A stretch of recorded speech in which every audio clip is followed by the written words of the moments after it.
Hemos tenido algunos problemas técnicos con la conexión y eso también había bloqueado el audio. Gracias por el aviso. Vamos a ponerlo aquí para que con un mensaje quienes van a escuchar sepan que el primer minuto estaba sin audio. Vamos a poner aquí, querida comunidad. Querida comunidad, el primer minuto está sin audio. Ahí estamos. Gracias, Jorge, muy amable. Bueno, estamos hablando entonces de estos aspectos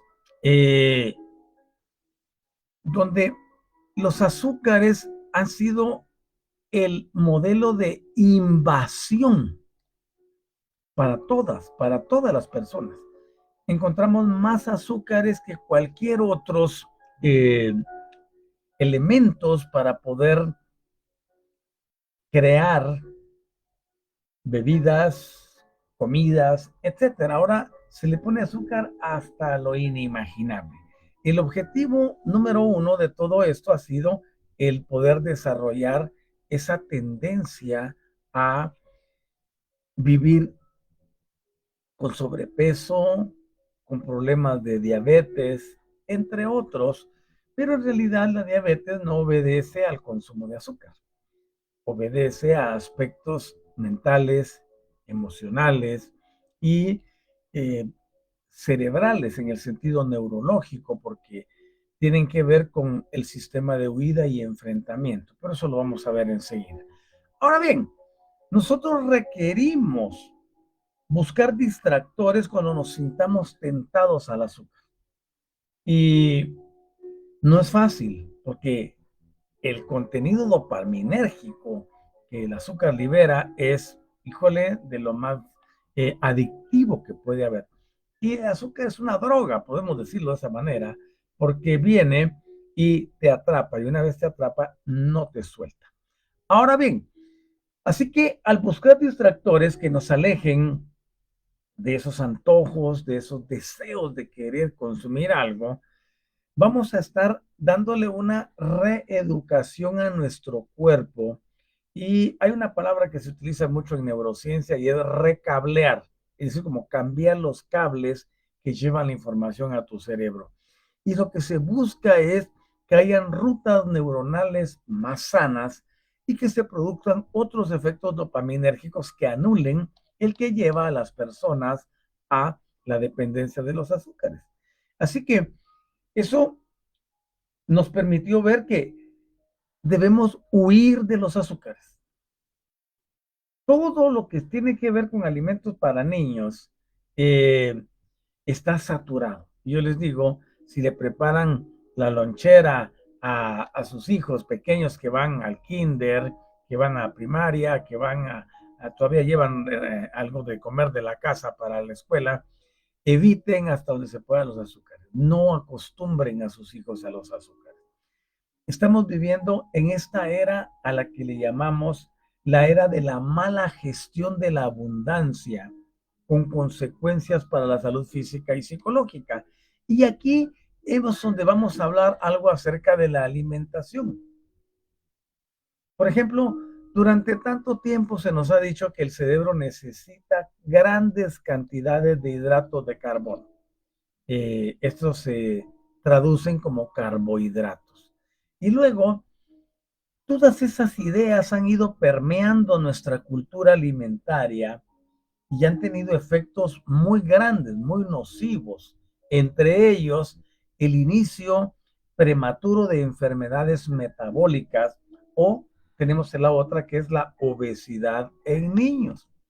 Y existe esa preocupación constante acerca de la cantidad de personas que tienen sobrepeso en el mundo entero y los trastornos, en este caso, que contrastan con las dietas pobres. Y daba una estadística la semana pasada que solo el 12% en el caso de los norteamericanos tienen salud perfecta, que están metabólicamente sanos. Imagínense, 12% de 100 indica que hay 86, 88% de la población que está pasando por problemas de obesidad. Y redondeándolo, equivale a decir que solo 1 de cada 10 individuos tiene los niveles de azúcar en sangre en orden. Y lo demás, hemos visto que se van enfermando desde la infancia hasta convertirse en los adictos al azúcar desde la edad temprana. Y eso es por los hábitos destructivos, como las recompensas, donde se premia a los niños con dulces o con una salida a comer, y lo que se va a comer es comida rápida, donde los carbohidratos abundan y se relacionan con las emociones. Por eso es importantísimo comprender que el azúcar refinada es dañinísima para el cerebro. Mencionaba también que los azúcares están presentes en las frutas, en los granos y entre otras cosas, por lo tanto, no es necesario eh, que nosotros podamos estar adicionando más azúcares a nuestra dieta, porque todo lo vamos a tener eh, en nuestra vida. Ahora vemos que el estrés tiende a aumentar la cantidad de glucosa en la sangre y eso conduce al tema que vamos a hablar hoy, sobrepeso u obesidad. Cuando vemos esto, nos damos cuenta que los procesos de obesidad han aumentado en cantidades horribles debido a la cantidad, los altos consumos de azúcares que ingieren las personas. Y se ha escrito, se ha investigado mucho sobre la glucosa, sobre los comportamientos, y salen todos los meses estudios nuevos que están relacionados con ese campo para entender eso, esa patología que está presente con lo que tiene que ver en relación a la alimentación. Y, por ejemplo, la Asociación Norteamericana de la Diabetes dice que el nivel en ayunas, okay, es decir, el nivel de la glucosa por la mañana debería estar entre 60 y 100 miligramos por decilitro. ¿Ya? Eso sería como que normal, aunque 60 para mí es muy bajo. Eh, Tiene que estar entre 80 y 100. Y en esos niveles estamos bien. 110 estaría todavía aceptable. Lo que sucede es que en las horas de la mañana se disparan los picos de glucosa. Y es por eso que todas las personas que tengan algún problema de esa naturaleza tienen que medirse el nivel de glucosa al nomás despertar, antes de ingerir cualquier cosa, porque ese es el indicador primario que nos va a decir qué tenemos o cuánto de alguna sustancia tenemos que consumir. Yo siempre he dicho y lo vuelvo a sostener, por favor, no consuman metformina, no consuman metformina, que sea lo último que puedan utilizar, que se acaben todos los medicamentos que solo es, pero no la consuman, por favor. Luego, ellos indican que entre 100 y 126 miligramos por decilitro indica prediabetes. Hay un examen que se hace que se llama hemoglobina glicosálida y tiene varios nombres dependiendo del país donde esté, eh, donde se mide y se saca una muestra de sangre y se lleva a análisis, y ese tiene un registro de los últimos 3 meses de los picos de glucosa en el cuerpo. Menos es que el cuerpo es tan lindo, porque nos permite evaluar cómo ha estado el nivel de glucosa en los últimos 3 meses. Ahora bien, muchos tienen preocupación por el incremento de las patologías que están relacionadas con la alimentación y los azúcares. Y eso ha hecho que algunos especialistas recomienden valores incluso menores, por ejemplo, 72 y 85 miligramos por decilitro. Para mí eso no está bien, porque podría entrar en hipoglucemia, que eso pues, tampoco es bueno. O sea, no tenemos que estar en hiperglucemia ni en hipoglucemia, sino nivelados, ¿vale? Pero a mí 72 y 85 me parecen muy bajos.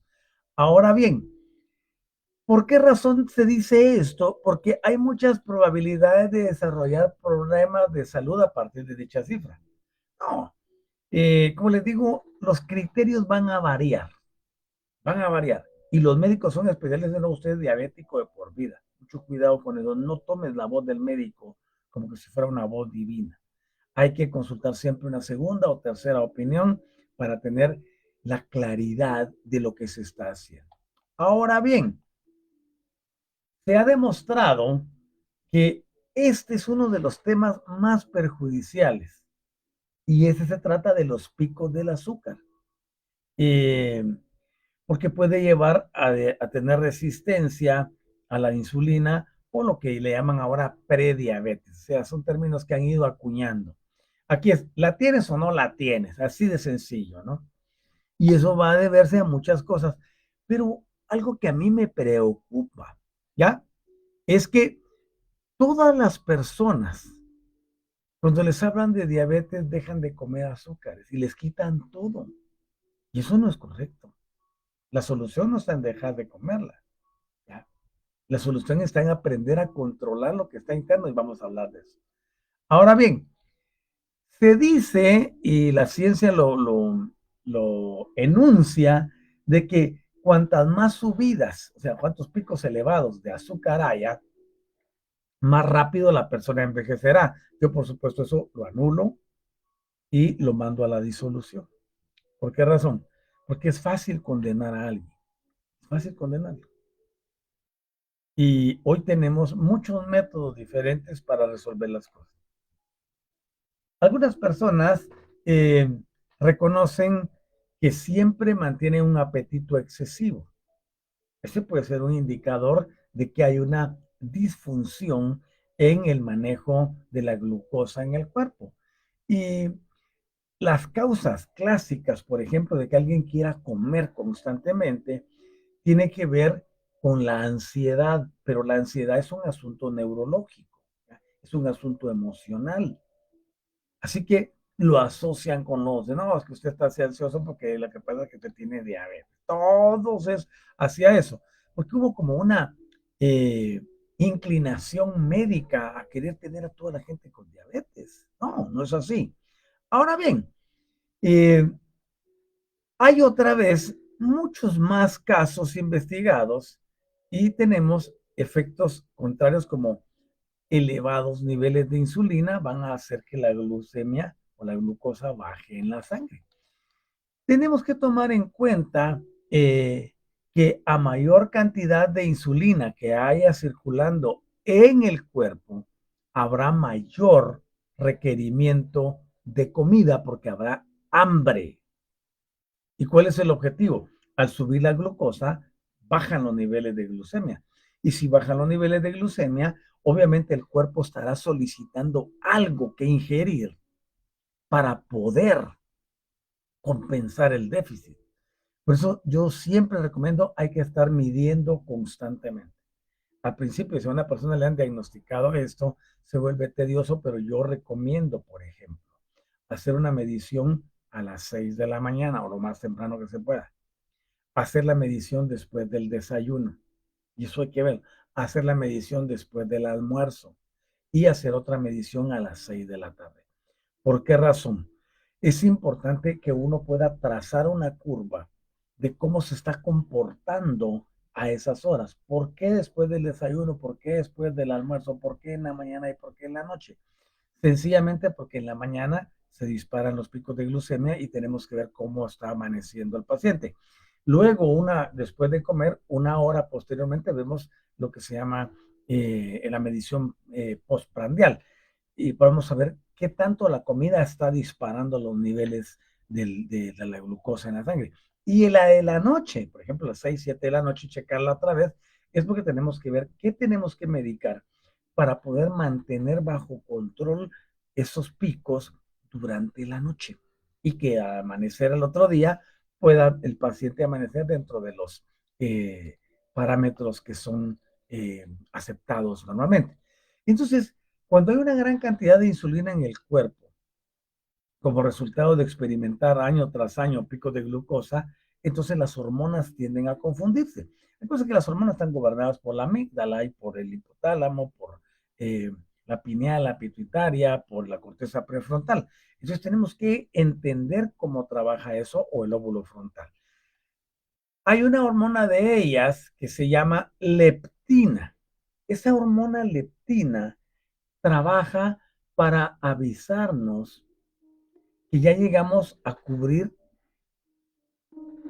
el deseo de comer, o sea, el apetito. Cuando tú dices, ya me siento, algunos dicen lleno, pues que el estómago no es para llenarlo, porque no es un recipiente, ¿ya? Tú comes y cuando tienes la sensación de saciedad, la leptina envía un mensaje por medio del nervio vago al cerebro para que te diga que ya le pares, ¿no? Pero muchas veces somos personas que, nos gustó tanto la comida y hasta que nos la terminamos y quedamos que ya no nos cabe, pero ni siquiera la cabeza de un alfiler dentro del estómago. Eso no es correcto. ¿Ya? O sea, como si tú a la olla express la lleves hasta arriba y le pegues, le prendas fuego para poder cocer algo. No funciona así. Tiene que haber siempre un espacio que debe quedar para que se den los movimientos dentro del proceso de digestión en el estómago, que funciona como una olla express precisamente.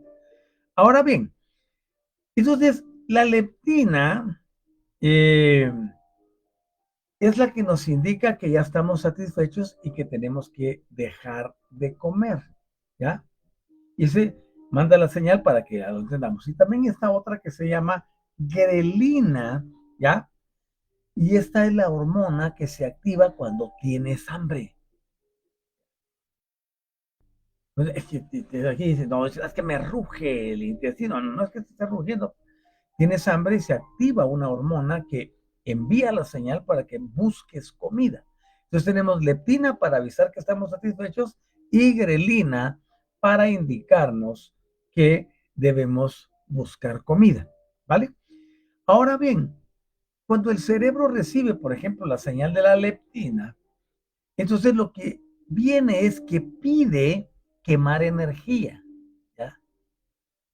Envía la señal para que hagamos algo, envía la señal para que corramos, para que hagamos ejercicios, para que movamos los músculos, para que entremos en actividad y poder concentrarnos en lo que hacemos porque hay que comenzar a gastarse la energía. Si no, se va acumulando y termina como tejido adiposo, que eso ya lo platicamos. Ahora bien, esta sustancia va a indicarnos que tenemos suficiente energía para movernos.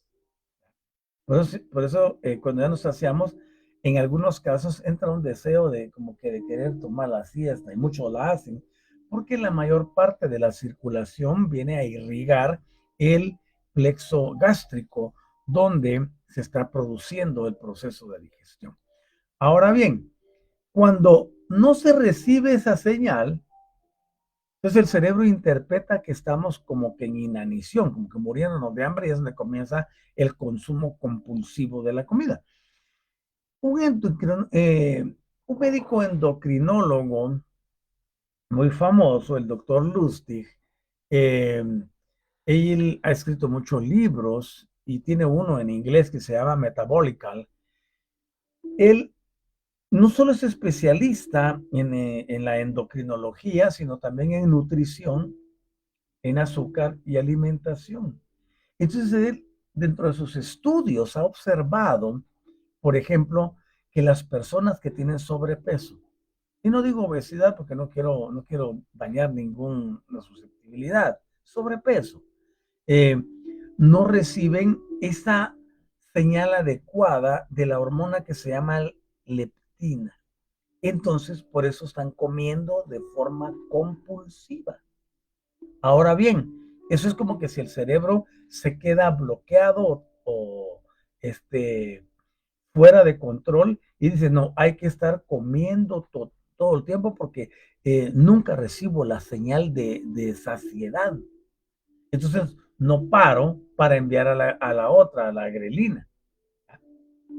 Somos una máquina perfecta. Bueno, máquina se queda corto. Somos seres perfectos. Yo, por ejemplo, una persona sigue, come, que come, que come, que come, ya se comió una hamburguesa enorme de esas grandotas, o se comió un plato de pasta, o de lo que sea, ¿no? Un gran caldo, y ya se comió esto, y sigue que ahora quiere un pastelito, que ahora quiere esto, que ahora quiere lo otro, es porque el cerebro no desconecta. porque no sube la señal por el nervio vago que le dice, oye, ya estuvo, ya satisfecho, párale para que te deje de comer, ¿no? Y eso lleva pues al sobrepeso, porque toda la comida que se agrega, que no es necesaria para el organismo, tendrá que convertirse en tejido adiposo o grasas, como le llamamos, ¿verdad? Grasa abdominal, grasa en la, le llaman, algunos le llaman chaparreras, otros dicen las pistoleras, que es la parte, la cara lateral de los muslos, eh, empieza a crecer mucho, bueno, todos sabemos cómo es eso, ¿no? Ahora bien, cuando se come y hay picos más altos de glucosa, por ejemplo, entonces viene la insulina, se apresura a almacenar el exceso de esas grasas y con ello aumenta la acción de la hormona que se llama grelina. Y esto se convierte en un círculo vicioso. ¿Ya? Ya el organismo ya no quiere ir a leer cuánta grasa tiene disponible para consumir, lo que pide más comida.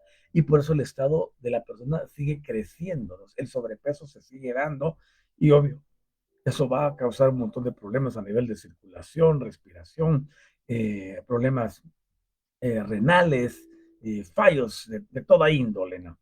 Ahora bien, es importante comprender que los estados de tristeza, los estados de angustia o los estados de ansiedad asociados al hambre tienen mucho que ver para que estas dos hormonas no estén funcionando y confundan al organismo. En este caso principalmente al cerebro. Ahora bien, cuando eso sucede, que hay angustia, que hay tristeza, que hay ansiedad asociado con el hambre, tu cerebro no te va a pedir que comas vegetales, que comas verduras, no te va a pedir que consumas eh, cosas saludables. No, lo que te va a pedir son hidratos de carbono o carbohidratos, ¿no? Te pedirá sal y te pedirá azúcares. ¿Por qué razón? Porque estos elementos le van a proveer de la energía que quiere o de la saciedad que quiere experimentar. Y si la persona obedece a los impulsos, entonces se irán generando dentro del organismo del individuo más picos glucémicos. Esto es interesante de verlo. Entonces, comer exceso de sal, exceso de azúcares o exceso de pastas. Hay muchas personas que tienen inclinación a todo lo que es proveniente de la harina. ¿Ya? Les gustan las pastas. A mí me fascinan las pastas, pero no soy esclavo de ellas. Ahora bien, a las personas en su mayoría les fascina estar comiendo de esas cositas que vienen en las bolsitas. Ya hay N cantidad de productos, que yucas, que plátano, que eh, harinas, que esto, que lo otro, y todo viene, no solamente trae el carbohidrato, sino que viene acompañado de una cantidad de otras cosas. Y las personas están, iba a comer lo máximo cuando están ansiosos, quieren estar siempre echándole la mano a algo, quieren estar, si están viendo la televisión, están con eso, o si están trabajando, inclusive están y va a comer y comer. ¿Por qué razón? Están cediendo al impulso. Tenemos que aprender a controlarnos y a pensar seriamente qué le estamos introduciendo a nuestro cuerpo. Cuando hay un diagnóstico de diabetes, o que en sangre, ya sea en la glicosálida o en la prueba pre o postprandial nos salió muy elevada, tenemos que empezar a ver factores. Uno, de carácter emocional. Dos, de carácter mental. Tres, de conducta y comportamiento en la comida. Una de las cosas que hacen los médicos, y ya lo mencioné hace un rato, es que dicen, no, usted tiene elevada el azúcar o la glucosa. Y viene diciendo a partir de ahora cero azúcares. Eso no es una solución, porque tú vas a encontrar azúcares en todo lo que está en la vida. Por eso es que la adición de la misma no es correcta. Tú no ves que en las plantaciones de café, esté la mata, la planta que produce el café y a la par tenga una caña de azúcar. No, la caña de azúcar es buena y se pueden usar sus cosas. El problema es el abuso. Imagínense ustedes que para un vaso como este que tiene 250 ml, en los refrescos, en todo lo demás, a una cantidad de agua como esta, le ponen más de 45 gramos de azúcares. Y la gente dice, ah, pues yo no lo siento, claro, porque está el ácido fosfórico. Entonces, la mezcla entre lo alcalino y lo ácido neutraliza el sabor del azúcar, pero está presente. En todas las bebidas que vienen envasadas, más en esas de cartoncito, que es el empaque Tetrabric, mucho cuidado. Así que, teniendo esto en cuenta, vemos que si los picos de azúcar son altos, la insulina almacena el exceso de las grasas, aumentando la acción de la grelina. Pero los estados de tristeza, o sea, cómo estás emocionalmente, eso dispara los problemas de diabetes, ¿ya? Entonces, ¿qué es en realidad la diabetes? Muchos dicen, no, es que le dio diabetes porque tuvo una crisis emocional, se divorció, se murió su esposa, se murió su mamá, su papá, su hermano, lo despidieron del trabajo, tuvo una crisis traumática porque tuvo un accidente de tránsito, se salvó de que lo atropellaran, y el susto le produjo la diabetes. Eso no es cierto. El problema radica en la conducta del individuo y en el manejo de su amígdala. Porque la persona, al estar en un estado de estrés elevado, tenderá, oigan esto, tenderá a que haya mucha liberación a nivel de corticotropina que producirá cortisol. Cuando el cortisol se eleva, detrás de él viene la adrenalina elevada. Y para sostener esos dos estados, el estado de cortisol elevado, que se llama estrés, que es sostenido por una elevación anormal de la adrenalina, demanda de un tercer elemento para sostener eso, y ese tercer elemento se llama glucosa. ¿Ya? Entonces, si la persona está estresadísima, requiere elevados niveles de glucosa. Allí, el sistema innato le manda a decir a las células, oigan chicas, no vayan a utilizar el azúcar que está disponible en la sangre. ¿Por qué razón? Porque esa nos va a servir para sobrevivir, para salir huyendo o para enfrentarnos a algo. Pero ese enemigo solo está en la mente de la persona, esa huida o ese enfrentamiento. Entonces vienen las células y se abstienen las mitocondrias de tomar el azúcar que está allí para convertirlo en energía. Entonces viene y en la sangre comienzan a quedarse toda la glucosa, y como nunca hay emergencia para gastársela, se queda circulando, empezando a producir problemas a nivel renal, a nivel cardiovascular, a nivel cerebral, entre otros. Entonces, ¿quién es el responsable realmente de la diabetes? La conducta, el comportamiento y el estado anímico del paciente. Entonces, obviamente, cuando hay un estado de huida o de enfrentamiento, los niveles se tienen que ir hacia arriba.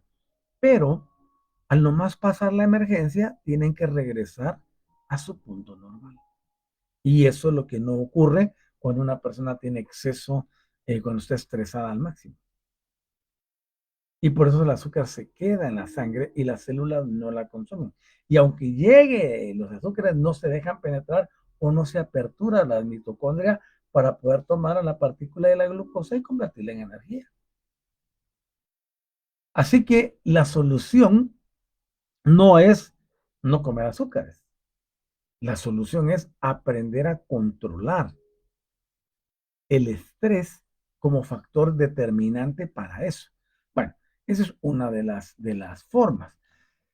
Tenemos entonces, por ejemplo, que este doctor Lustig nos explica que los hábitos han ido cambiando en los aspectos relacionados con la comida a lo largo de la historia. Y se ha trasladado y se ha pasado de tomar fruta de temporada, por ejemplo, y cantidades minúsculas de sacarosa a comer. ¿Ya? Ahora, en la actualidad, hay un estudio que preocupa mucho. Dice que una persona puede estar comiendo alrededor de 42 kilos de azúcar al año. Oigan ustedes, 42 kilos. Si lo pasamos a libras, son más de casi 100 libras. Un quintal, dicen aquí, por ejemplo, en algunos lugares de Centroamérica. 100 libras de azúcar al año, 40 y algo, 42 kilos. Bueno, para 100 libras son como 45 kilos más o menos. Pero por dos o tres, 42 kilos de azúcar por persona al año. Es un atentado. Ahora bien, este doctor afirma que uno de cada tres adultos en los Estados Unidos de Norteamérica padece de obesidad. Pero es por lo mismo, por el exceso de azúcares, pero también porque la persona tiene una vida demasiado estresada y eso no lo marcan. Vivir en los Estados Unidos de Norteamérica es vivir en un país que tiene muchas cosas buenas, pero es un país 1,000,000% materialista, en el sentido de que hay que andar detrás de todo, hay que correr, hay demasiado estrés. Y obvio, ese estrés desatará ansiedad. Y esa ansiedad llevará a las personas a que incrementen sus tallas y que tengan sobrepeso. Y por ende, aparecerán los problemas de diabetes. Por el estrés al que viven. Personas que tienen que tener uno o dos trabajos entre semana y luego buscan otro el fin de semana para poder cubrir la demanda del consumismo que hay. No hay paz, no hay tranquilidad. Andan siempre alterados, en un constante ir y venir. No hay tranquilidad. Ahora bien, imagínense ustedes, uno de cada tres con problemas de obesidad. Y estas son estadísticas, esto me lo inventé yo, tú puedes encontrar los datos en internet. Ahora bien, es preocupante que los niños de hoy, dice este doctor, eh, el doctor Lustig, a él le preocupa que los niños del hoy se conviertan en esa primera generación en tener expectativa de vida menor que la de sus padres. Y él responsabiliza en gran parte de eso a la obesidad. Imagínense ustedes estar criando una generación que va a vivir menos que sus padres. O sea, hay cosas preocupantes.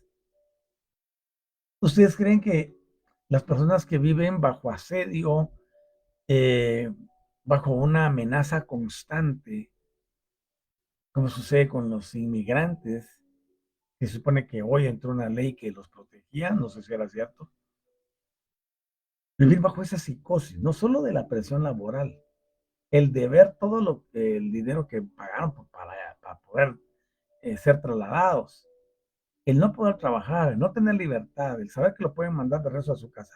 Solo ahí hay un estrés que está hasta el tope. ¿Vale? Ahora bien, si nosotros vemos, por ejemplo, todo eso aunado a la prisa que llevan, la amenaza de guerra, la amenaza de problemas familiares, la carencia de bienes, el alto costo de la vida y tantas otras cosas. Pero a eso le sumamos también la incompetencia de las personas para poder utilizar lo que tienen disponible. Y me refiero a todos en general, estoy hablando del globo terráqueo, no estoy hablando de una persona en particular. Eso crea más psicosis, más psicosis. Entonces, obviamente, la tendencia a desarrollar diabetes es en un porcentaje elevadísimo. La persona tendrá que buscar la forma de reducir el estrés para evitar que los niveles de azúcar en la sangre se eleven. Ahora bien, cuando vemos esto como un trastorno que influye nocivamente en otras enfermedades que son graves, pero también que generan deterioro enorme en el organismo, comenzamos con diabetes y pasamos a problemas cardiovasculares, ya lo mencioné anteriormente, enfermedades inflamatorias y muchos procesos cancerígenos. Ahora, escuchen esto muy detenidamente. Los tumores y los cánceres se alimentan de azúcar. Y es obvio, pues. Imaginen ustedes, si la persona está hasta el tope de estrés y los niveles de glucosa están presentes, para que el individuo pueda sostener ese estado de lucha o enfrentamiento que solo existe en su mente. Entonces la acumulación de la glucosa en la sangre llevará y se convertirá en el principal alimento para todas las células cancerígenas, que estas no van a respetar la orden de no comerse el azúcar que está disponible para convertirla en energía. Y es por eso que vemos que los procesos de enfermedades terminales se aceleran más cuando la persona se mantiene en estrés. O sea que lo que tenemos que aprender a controlar es el comportamiento y la conducta. Por eso mi programa se llama Recupera tu personalidad, recupera tu vida, recupera tu mente, recupera tu salud. Este programa está orientado a la recuperación.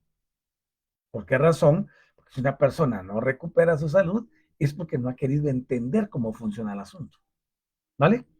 Ahora bien, nosotros creemos que tener azúcar en exceso es horrible y seguirla ingiriendo pues sería también contraproducente, pero el principal asunto es aprende a controlarte. Ah, no tienes por qué estar ansioso, no tienes por qué preocuparte de nada. ¿Y cómo voy a salir adelante? ¿Acaso la preocupación es la que resuelve los problemas? Los problemas se resuelven con inteligencia, con habilidades, con la conexión a la fuente, desarrollando nuevos hábitos, nuevas conductas. Y es ahí donde la mayoría no quiere entrarle. Entonces, ¿es loable reducir el consumo de azúcar? Sí, pero es más loable aprender a desarrollar autocontrol, porque de nada te sirve no comerla. Si la poca que ingieras se va a quedar en el torrente sanguíneo.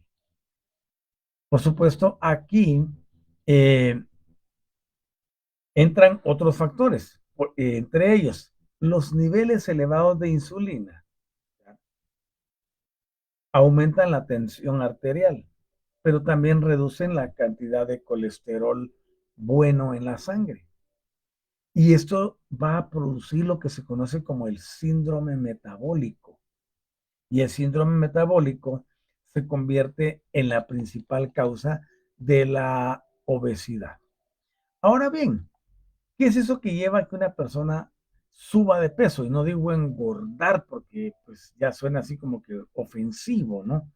¿Qué es lo que lleva a una persona a desarrollar sobrepeso? ¿Ya? Lo que lleva al sobrepeso es el consumo de hidrato de carbonos desordenadamente. Me voy a comer todas las papas fritas que quiera, todas las hamburguesas. Y no porque yo tenga algo contra las hamburguesas me fascinan. Pero si me preguntan cuándo me comí la última, hijos, no sé, habrá pasado unos 6 meses quizás. Entonces, el pan tiene muchos hidratos de carbono y el panote es enorme, ¿no? Eh, entonces debemos de controlar muchas cosas. Ahora bien, el exceso de consumo de hidratos de carbono en cantidades elevadas, ya sea por pastas, por harinas, por todas esas cositas que vienen en las bolsitas, Yo no sé por qué hay tantas personas que tienen que andar masticando algo siempre y que te está sacando una bolsita, que una de esto, que del otro, y hay de todos los tamaños, porque se asocian con la ansiedad. Tranquilos, nosotros no nacimos para estar masticando todo el tiempo, ¿ya? Los únicos que mastican todo el tiempo, pues son una especie de cuadrúpedos que se mantienen comiendo constantemente. Pero nosotros no somos cuadrúpedos, somos bípedos. Y por lo tanto tenemos que eh, aprender y desarrollar nuevos hábitos. Ahora bien, cuando no se permite que los niveles de insulina desciendan y se regulen, entonces no se deja que el cuerpo aprenda a oxidar la grasa y que lo haga de la forma eficiente, ¿ya? Y eso viene y le resta horas al sueño. Y ese será otro factor determinante en el deterioro físico. Ahora bien, si ustedes se dan cuenta, hay una serie de cosas que entran para que esto funcione. Entonces, si a alguna persona le diagnostican eso, pues hay que revisar, ¿verdad? Y luego ver los hábitos. Lo más seguro es que si se presentó la diabetes, no es porque la persona consuma muchos azúcares. Y van a decir ustedes, se está contradiciendo, porque primero dice que sí y luego dice que no. Estoy planteando dos escenarios. Uno, donde la persona anda compulsivamente integrando exceso de azúcares que su organismo no va a poder metabolizar. El otro escenario es donde la persona tiene hábitos, conductas perniciosas que le llevan a manifestar niveles altísimos de estrés. No te puedo dar un porcentaje exacto de cómo está cada escenario, pero yo diría que es más elevado el del estrés que el del consumo de los azúcares. Porque si una persona consume muchos carbohidratos, pero tiene una vida exigente, obviamente ni siquiera los va a sentir. ¿Ya? ¿Por qué razón? Porque está consumiendo la energía, no se está almacenando, no se está reteniendo. ¿Vale? Nuestro organismo fue diseñado, podemos tener una hiper super comida y se nos va a subir el nivel de glucosa en esa hora posterior a la comida, que es la digestión, que puede irse a 200 quizás, o un poquito más, pero solo termina el proceso de digestión y viene para abajo de nuevo y se normaliza. Es que eso es lo que muchos no entienden, que nuestro sistema se autorregula. Es como la temperatura corporal. Nuestro sistema térmico viene y eleva la temperatura si detecta frío en el ambiente. Y si detecta que el ambiente está muy cálido, tiende a bajar la temperatura. ¿Por qué? Para que no te cocines por dentro. ¿Ya? Cuando alguien entra en hipotermia, por ejemplo, es porque definitivamente ya no hay forma de seguir produciendo más energía. Pues esos son casos extremos, ¿no?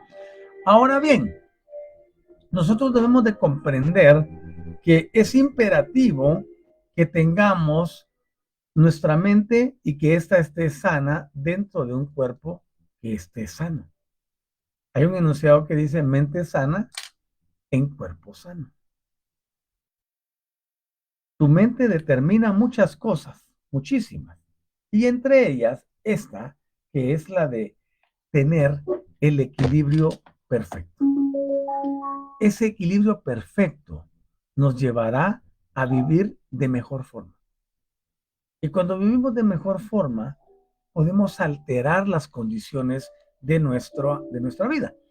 Ahora bien, yo les presento siempre otros dos escenarios, el que la ciencia dice sobre este particular de los azúcares y lo que se dice metafísicamente o en el nuevo paradigma. Dentro de la parte científica ha habido muchísima investigación, mucho estudio acerca de cómo los azúcares influyen en los procesos mentales y procesos neurológicos. Por ejemplo, Se dice que el azúcar afecta al hipocampo y por eso muchas personas que abusan de la sustancia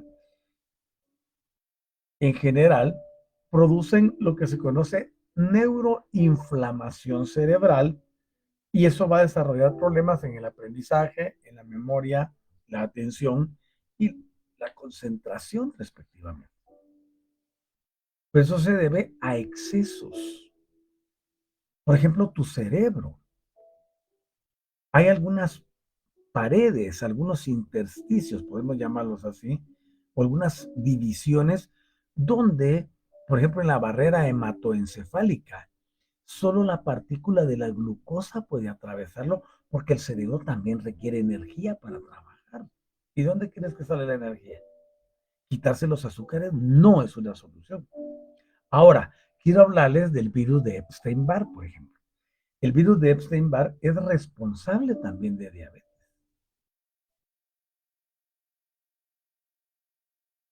Y es un virus que se va alojando por allí y tal como lo he dicho, estas entidades no son de origen terrenal.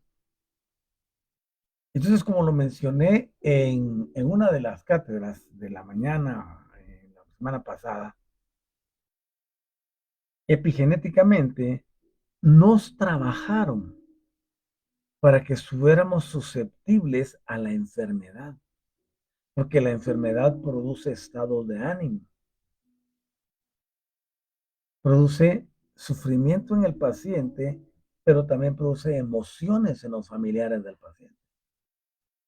Si hay un enfermo dentro de la familia, las personas, todos alrededor no están contentos.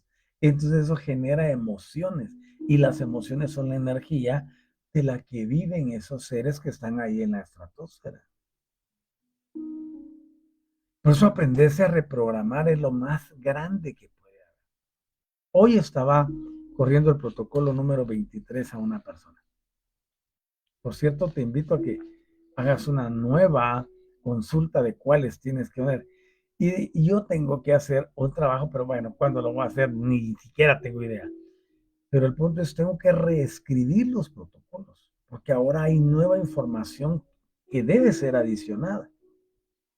Y es importante comprender entonces que nosotros, a través del cambio epigenético y genético, y a través del cambio energético, de lo que es el cuerpo celular que opera multidimensionalmente para controlar este tipo de circunstancias, podamos ir hacia adelante haciendo reestructuración y liberarnos de la programación destructiva que esos seres nos dejaron sembrados en el proceso epigenético y genómico.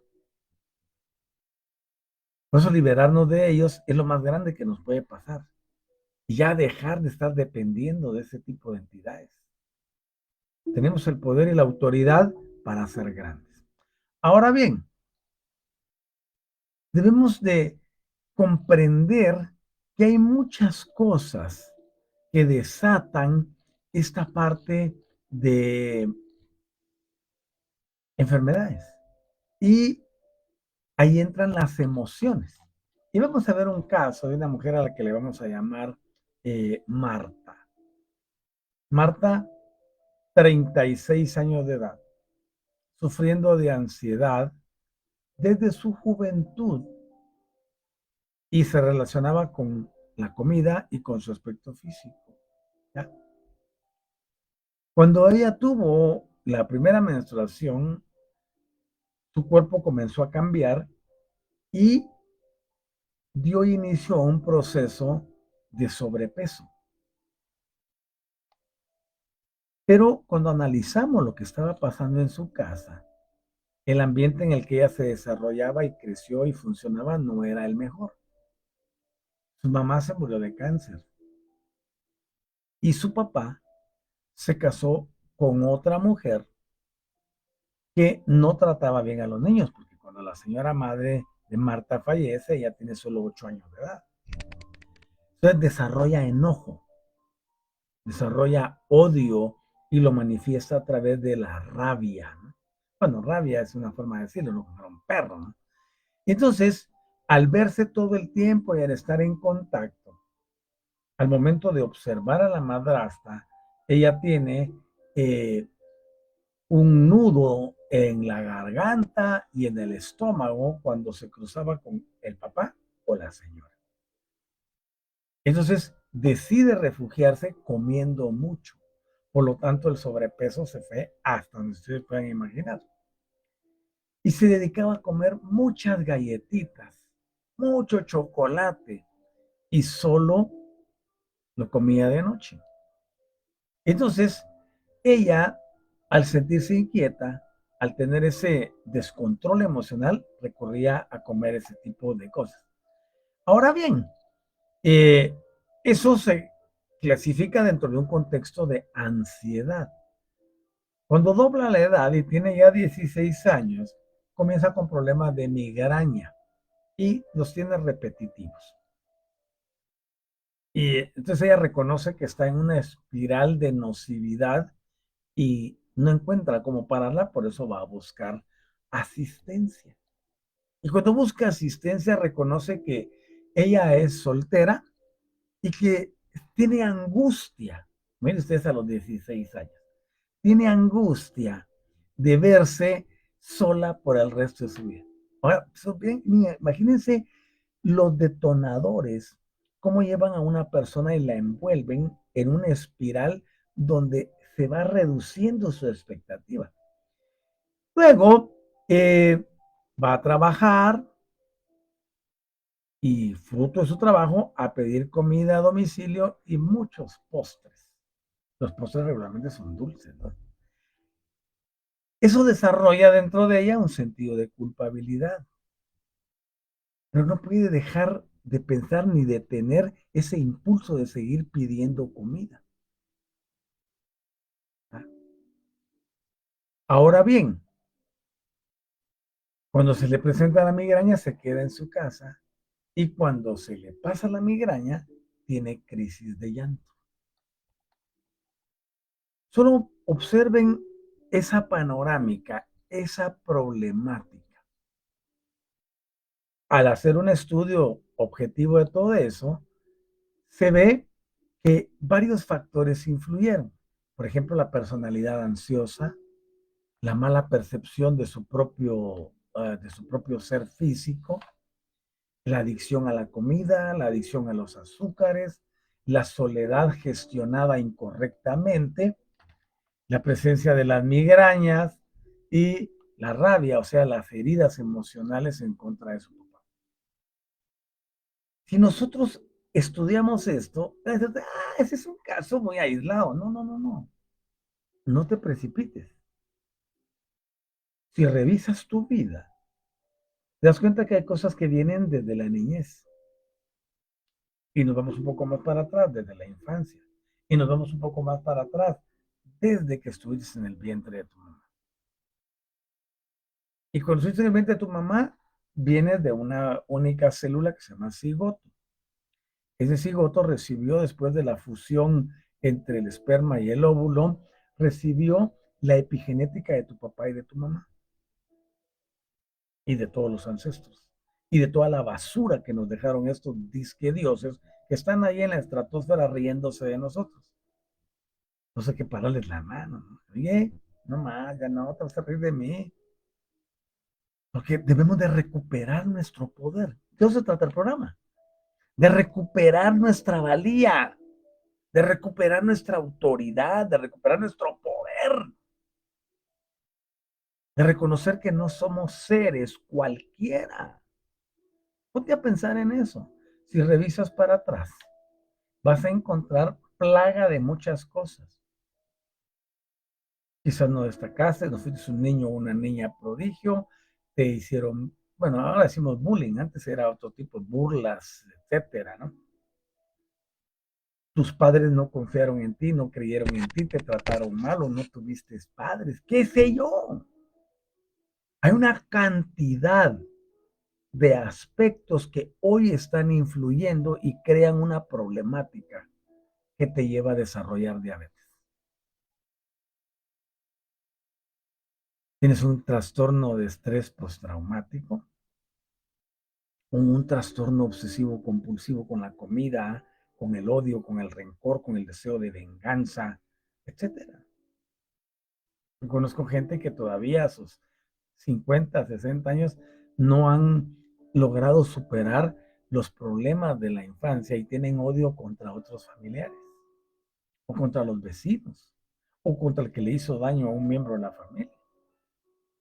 Y el otro está viviendo feliz de la vida y este está en desgracia total en su cuerpo, produciendo problemas como los que estamos viendo. Ahora, cuando hacemos un análisis objetivo, nos damos cuenta que primero está la sanación de las heridas del pasado. Ahí entra el perdón compasivo, que es lo que yo enseño. Una persona debe tener perdón compasivo siempre. Aquí entra el rayo violeta, la energía violeta. Si tú no perdonas compasivamente, vas a vivir atado a la desgracia y a repetir los mismos patrones de aquel que te ofendió, de aquel que te hirió o te causó algún daño. Por eso el perdón compasivo es la tijera milagrosa que rompe y corta todo. Pero la mayoría no perdona compasivamente. Alguien les dice, no, es que yo te perdono, pero no se me va a olvidar. ¿Qué clase de perdón es ese? Ahora, dentro de la experiencia, en el contrato, nosotros tenemos que entender que estamos aquí para recuperar nuestra valía y que tenemos que irnos deshaciendo del cableado, desenchufar todo aquello que no nos lleva a la realización. Entonces, para sanar la herida del pasado viene el perdón compasivo, pero también viene que hay que recablear al cerebro para que olvide lo que recuerda que era lo que la calmaba cuando ella era una niña y lo que la calmaba era la comida. Entonces, como dentro de lo que les he venido enseñando en esta secuencia, es que el cerebro recuerda aquello que le hizo sentir bien o lo que produjo tranquilidad y lo va a estar exigiendo todo el tiempo. Ese proceso se presenta para personas con daño de estrés postraumático, pero también para adictos, para drogadictos, para personas con hábitos perniciosos. El cerebro siempre va a querer repetir. Entonces, esta chica cuando ahora tiene tristeza, cuando siente ansiedad o se presenta la soledad, el organismo empieza a pedir a gritos hidratos de carbono y azúcares, ¿ya? Y la herida en el interior estaba generando ese estado de alerta. Ahí entra la amígdala, lo que les digo, el estado de alerta. Es el de huida o enfrentamiento. Eso va a hacer que se disparen los niveles hormonales. Y eso produjo incremento en su condición física que no era acorde a sus demás amigas y por eso la estigmatizaron. Porque obvio, el organismo está recibiendo más hidratos de carbono, más azúcares de los que puede procesar, los va a ir a almacenar como tejido adiposo y va a subir de peso. Tan fácil que es. Ahora bien, por eso hay muchos rechazos en los grupos, ¿no? Aquí está, bueno, los chicos tienen sus palabras para ofender, ¿no? Y ninguno se quería enrolar con ella, porque era, es que esta está muy pasada de aquí, ¿no? Bueno, de esa forma, el cuerpo empieza a somatizar, soma es cuerpo, ¿no? Donde el cuerpo decide producir algo porque toma el control de la mente. En este caso, el problema de las migrañas. Cuando ella busca la asistencia médica, encuentran que tiene resistencia a la insulina. ¿Pero por qué si nunca se ha inyectado insulina en cantidades enormes, por ejemplo? Entonces el mismo organismo va formando defensas y produciendo capas que sirven para que algo no se equilibre y se pueda sostener ese estado de dependencia. Cuando uno estudia algunos datos, se da cuenta que las mujeres que tienen resistencia a la insulina tienen mucha probabilidad, o el doble de ella, de padecer con frecuencia migrañas, comparados con el grupo que no tiene resistencia a la insulina. Entonces, se ha observado que a esas personas que son migrañosas, por decirlo así, que tienen muchos problemas de migrañas, se les ofrece tratamiento para regular los niveles de insulina y eso produce mejoría en sus síntomas. Ahora, ¿por qué se tiene que subir tanto la insulina? Porque hay muchos azúcares. Pero el problema es que si no se regula, en lugar de ayudar la gran subida de insulina, eso producirá hipoglucemia. Por eso es que somos organismos de equilibrio. Equilibrio. Es importante observar que hubo un estudio en el año 2014 que ofreció los datos de que a las personas que se les controlaba la insulina circulante, obviamente dejaban de tener migrañas.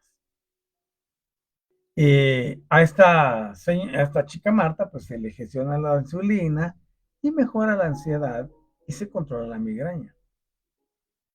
Luego se le comenzó a enseñar para que supiera qué tipo de hambre se activaba en su interior y detenerla. Ahora, siempre, siempre, siempre en toda terapia, en todo tratamiento, el factor clave no es lo que se hace, no son los productos, ni lo que se sugiere, sino la actitud del paciente. Si el paciente quiere cambiar, habrá cambios. Si el paciente no quiere cambiar, no habrá cambios. Por eso es imperativo que podamos comprender que nosotros estamos aquí para hacer que las cosas sucedan, para elevarnos y dentro de esa elevación poder llevar nuestra vida a algo mucho más grande. Y esa grandeza solo obedece a el deseo de ser diferente, al deseo de transformación y de cambio. Cuando tú decides transformarte y cambiarte, la vida también va a cambiar en tu interior. Entonces estamos hablando de lo que significa cambiar la forma en que pensamos, la forma en que sentimos, la forma en que nos manifestamos. Y vuelvo a insistir, si tú no cambias la forma de vida, yo le estuve enviando a los miembros de a mis discípulos un libro que se llama Si tú no cambias, no cambia nada. Y yo espero que lo estén leyendo. Todo cambio siempre va a comenzar con tu intención, con tu deseo de ser diferente. Ya para de esperar, es que viene el milagro que me va a hacer la no sé quién, la no sé cuánto, el no sé cuánto. Eso no es cierto. Y bueno, algunos que van a decir muy religioso, no, pero yo sí, le hice una oración a X y X y Y me respondió. No, X y Y no te respondió. Lo que pasa es que tú proyectaste tu energía y la enviaste con efecto boomerang. Y vistes en X y Y lo que no logras ver en ti mismo o en ti misma. Entonces X y Y regresa el boomerang y te produce la curación. Pero no falla si no eres tú mismo, tú misma. Así que vamos por algo más grande. Vamos a ver algunos comentarios y a saludar a quienes pues, amablemente me escribieron. Los agradezco. Dice OS, maestro, en este caso, ¿qué pasa cuando hay episodios repetitivos?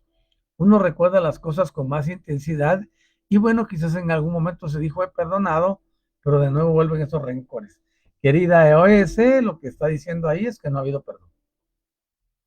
No ha habido un proceso de sanación del interior. Yo puedo perdonar de aquí de lengua a labio, pero puede que aquí adentro el perdón no exista. ¿Cómo hago yo para saber si he perdonado? Primero es, no hay recuerdos repetitivos sobre la ofensa. Y si veo al ofensor, sigo igual, no pasa nada. Esa es la señal más grande de que el perdón ha sido genuino. Pero si eso produce rabietas, rencores, enojos, deseos de venganza, o como decía la chica esta Marta, solo lo miro y se me da vuelta todo, indica que no ha habido sanación. ¿Y por qué no hay sanación? Porque la persona no ha entendido el perdón completamente. Porque la persona quizá no tiene una conexión con la fuente como debe de ser. Yo lo resumo. Hay que ir a la fuente.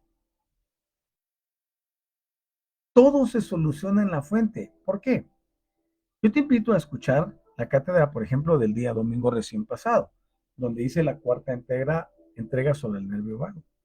Y allí expliqué categóricamente y con lujo de detalles qué sucede cuando se da la armonía y la coherencia entre el corazón y el cerebro. Entonces, cuando vamos a la fuente y entramos en estados eh, de ondas cerebrales bajos, pero de vibración elevadísima, y nos conectamos con la fuente, automáticamente empieza el proceso de sanación interior. Entonces, todas las impurezas se van yendo. Eso es como lo que hicimos en lo que hicimos, por ejemplo, anoche en el Élite 30, ¿verdad? De ir a una cámara cuántica. La noche los acosté en un rectángulo cuántico. En la próxima los voy a introducir en una burbuja cuántica. Así no se me escapan, no es broma. Eh, ¿Por qué razón? Uno tiene que aprender a perdonar. El lazo más grande que se convierte en la amarra de un ancla o en el símil de un ancla. Imagínense ustedes un buque que pesa, vamos a ponerle, 10,000 toneladas. Es sostenido por una inmensa ancla.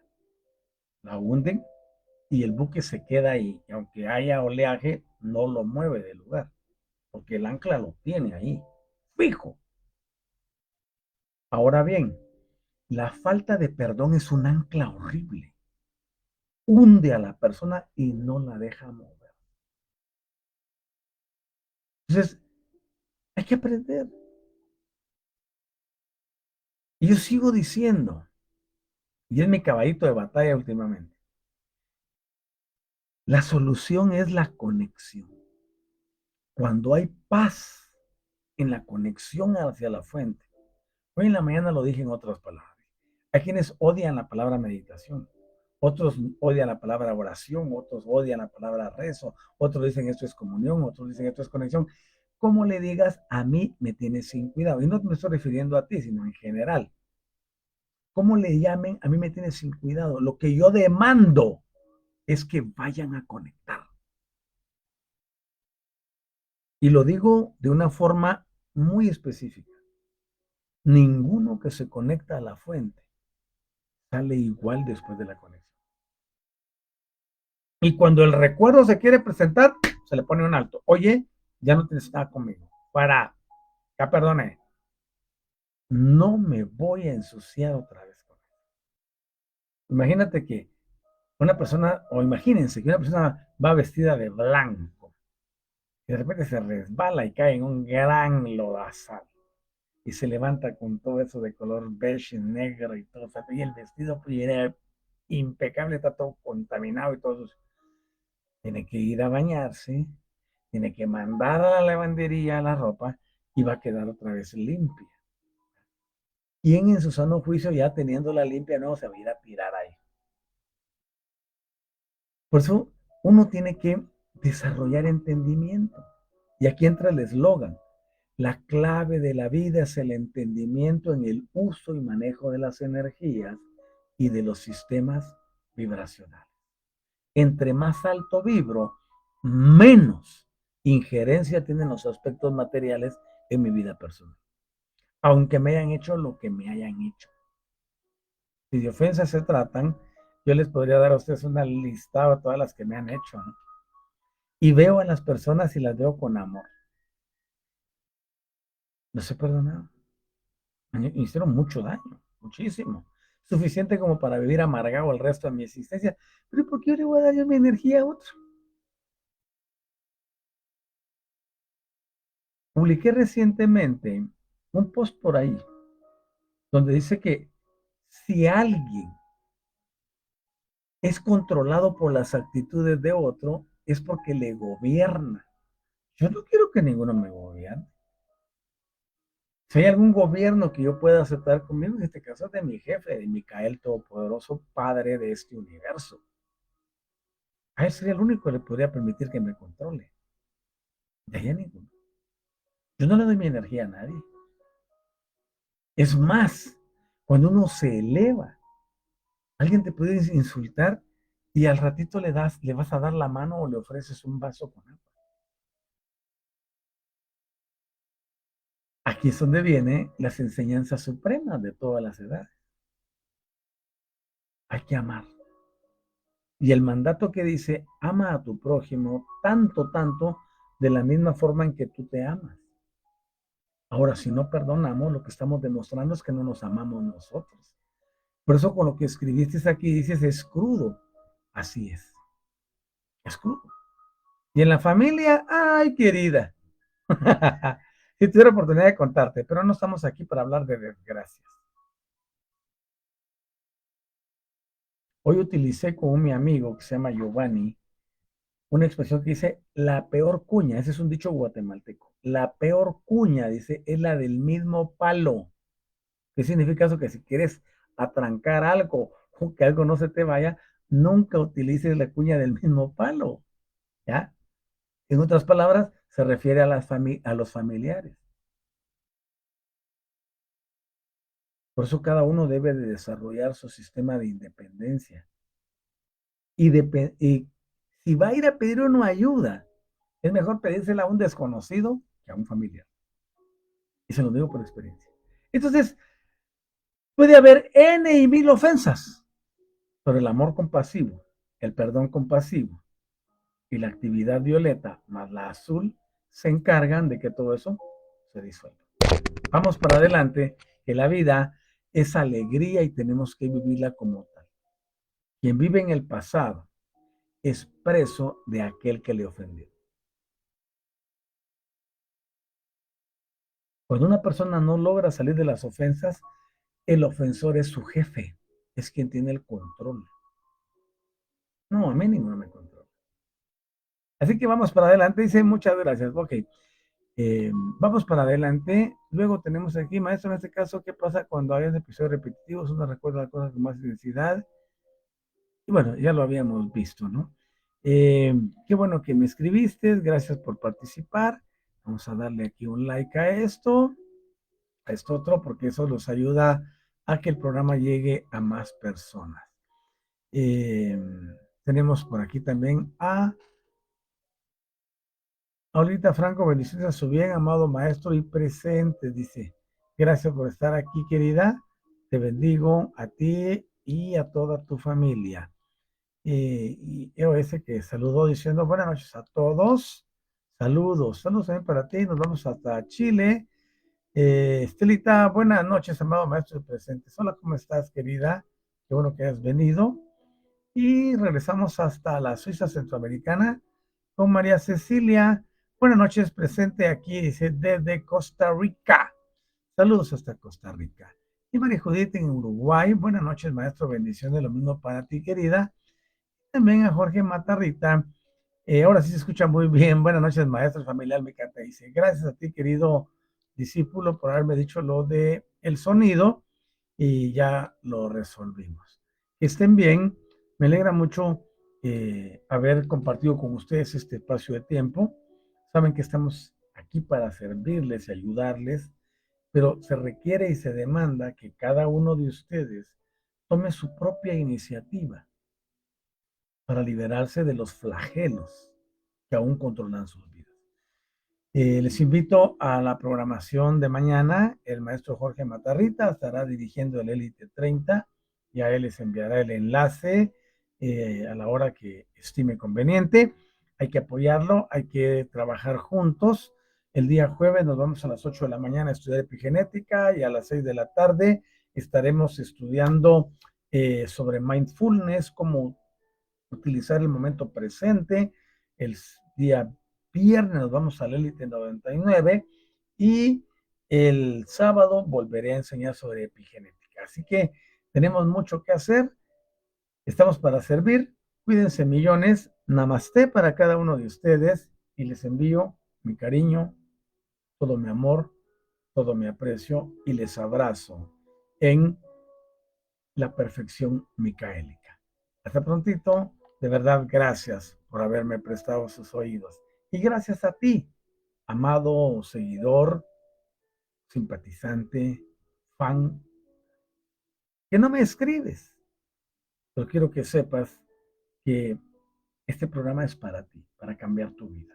Así que siempre les agradezco. Si pasan por aquí, déjenme una manita arriba, déjenme un corazoncito o cualquier emoji. Eso ayudará a que el programa llegue a más personas. Y gracias por pensar siempre en transformación y cambio. Tenemos esta actividad a la que le llamamos Invítame a un café para sostener este ministerio. Así que estamos pendientes de tu cafecito. Cuídate millones y seguimos hacia adelante con la entereza y la firme convicción que quien nos llamó perfecciona nuestras vidas para su grandeza. Cuídense, feliz noche, abrazos para todos y para todas. Chaucito.